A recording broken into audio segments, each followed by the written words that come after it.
So deer hunting season just started. And you could pay to have your harvested deer butchered by someone else, but why would you when there's so many benefits to doing it yourself? Hi, and welcome back to the channel. I get it. Butchering a whole animal is an intimidating prospect. There are folks who train their entire lives to do it well. But for most people, all we're looking for is a decent job in portioning out the cuts that we want to consume. And as I've discovered over the short years that I've been hunting, doing a decent job butchering your harvested deer is not as challenging as I once thought. You sure that's secure? All right. I think you might want to be careful, Jay.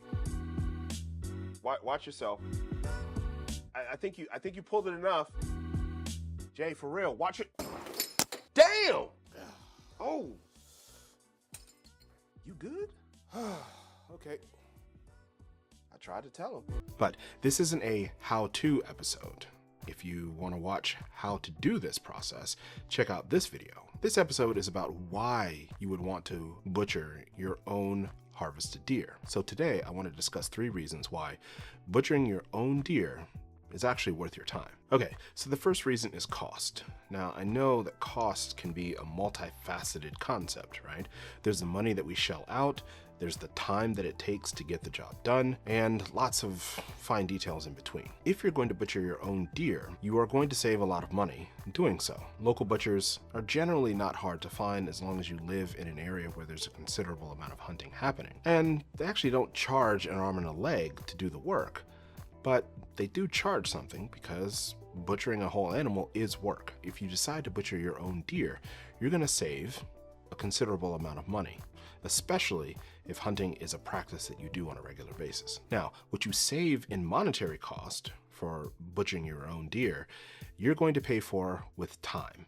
And this is why I don't really have strong judgments for people who send their deer to the processor. Many of us just don't have the time to do this work, and paying somebody to do it for you is a sensible alternative. But there's one thing that maybe some folks don't know, and especially if you're new to hunting, you may not know, that when you send a deer to a processor, that butcher is likely processing lots of other deer along with yours. Hey folks, I just wanted to take a break and let you know that one of the best ways to get the most out of the content on this channel is to subscribe to my newsletter. Every Sunday, I give you more depth and insight into the topics I cover on Out There JCH, including thoughts and perspectives that I don't really share on this platform. The newsletter is free to sign up, and as an incentive to becoming a subscriber, I'm offering a free wild food resource guide that will help make you a more capable harvester and home cook. Just click the link in the description to sign up. Okay, let's get back to the episode. And that makes sense for the butcher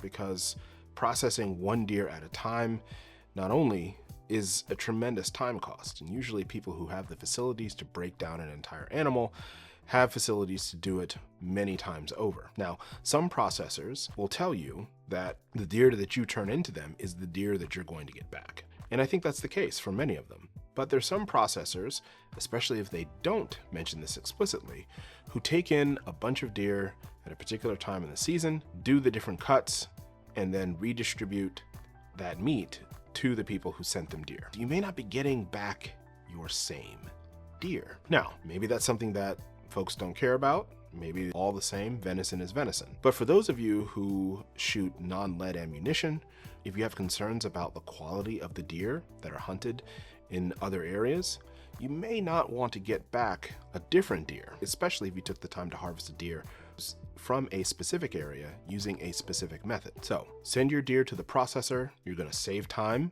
You're going to pay for it with money.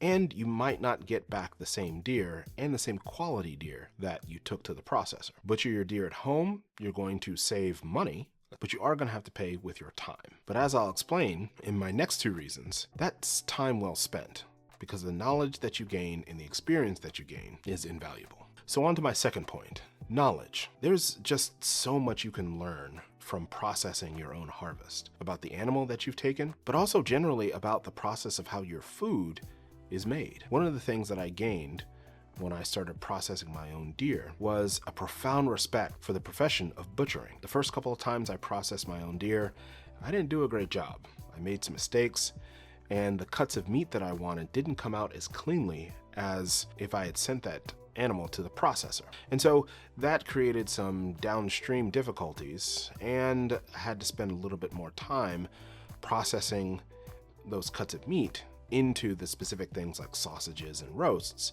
because my cuts weren't always in the right areas, and I just didn't yield as much from the skeleton that I wanted to. Now that I've been butchering my own deer for the past couple of years, I've learned how to make the cuts and where to make the cuts so that my downstream culinary activities run a lot more smoothly. And it's just great to have that confidence and that knowledge moving forward. The other knowledge that you gain from processing your own harvest is more about the specific animal that you've taken. And this is especially important in making sure that the meat that you're going to eat is safe. If you're processing your own deer, you can check for discoloration, maybe infection, these different things that you wouldn't know if you had just gutted the deer and sent it to the processor. You also get to learn a little bit more about the animal's life. If they've broken a bone or had a scar or any other sort of interesting individual thing that might have happened in that animal's life might be legible as you're processing that relative. One interesting thing that I learned about a deer that I harvested last year was that it likely had liver flukes. And because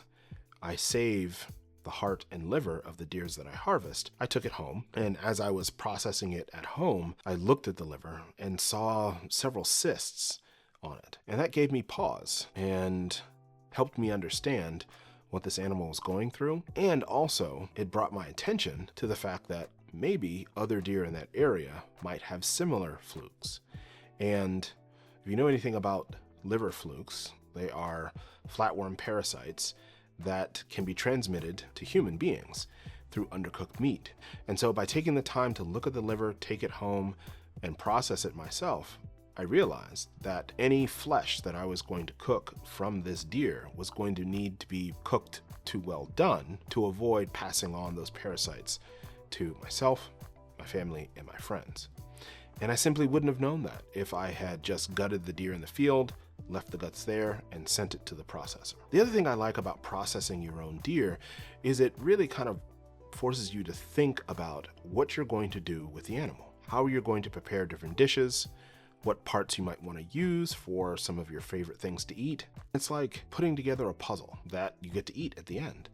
And there's lots of different ways and things you can do with it. I like to think about, as I'm processing a deer, to think about new recipes that I want to try, or old ones that I want to do with a different cut of meat or with different parts of the animal. Butchering your own deer is kind of like stepping into a classroom where you are both the student and the instructor. You're teaching yourself these butchery skills, you're practicing these culinary skills, you're learning more about the animal that you've harvested that could end up being an interesting story to tell others, or something that could potentially impact your health. So all of this is wrapped up into the knowledge that you gain from processing your own deer. And given the considerable time cost of doing this job yourself, I think that the knowledge that you gain is well worth it. Okay, so the last reason why I think it's a good idea to butcher your own deer is the ceremony and responsibility of handling your animal from life through death and to taking it into your own body. I've talked about this in a previous video about becoming a hunter and what I really enjoy about the pursuit of wild food and the respect and responsibility it instills in the harvester, both a responsibility to the community that you are taking from and the people that you choose to share your harvest with. The act of killing is unpleasant, it's bloody, and sometimes it can be deeply upsetting. Now, we can't avoid as human beings the necessity of consuming other animals in order for us to live. And so if we are going to do that as a biological necessity, it becomes important to weave a story so that we don't abuse the act of taking a life. The profound respect that I have for deer is deepened when I am choosing to handle their bodies, to treat them respectfully, to not waste, and to learn more about their lives. And these are aspects that I think are essential to being a good relative and a good hunter that are really difficult to experience if you're sending your deer to a processor for somebody else to do the sacred work of handling a body. Butchering your own deer is a literal, visceral experience that you only have to do once and you'll be a different person. All right, so those are the 3 reasons why I think everyone should process their own deer.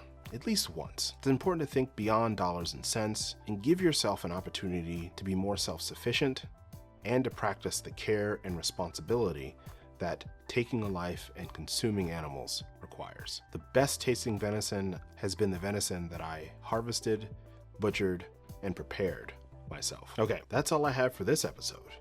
If you want a how-to on butchering an entire white-tailed deer, check out this video, and I'll see you next time on